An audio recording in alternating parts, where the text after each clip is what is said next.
Siya si Bugoy, aka Mikmik Calamidad. Ewan ko ba ba't naging boksingero kong palaka na to.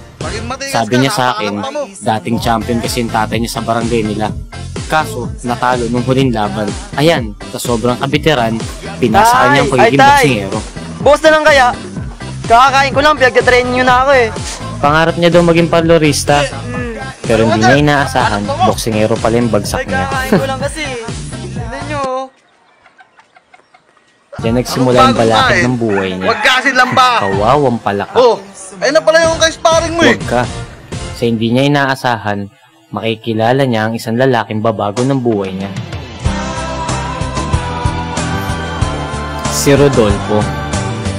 O ha, tignan mo ang bakla o. Masyadong haliparo.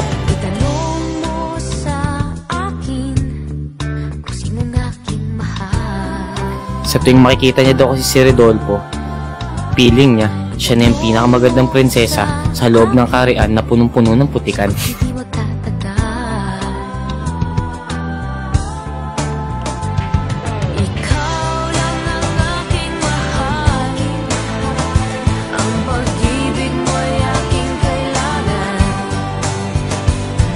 Simulan na yan!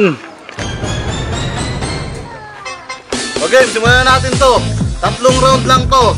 Ha? Ikaw, galingan mo, wag kang lampa ha.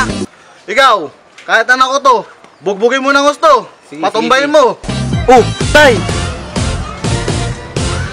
Ako ay isang model. Alright, unang banat.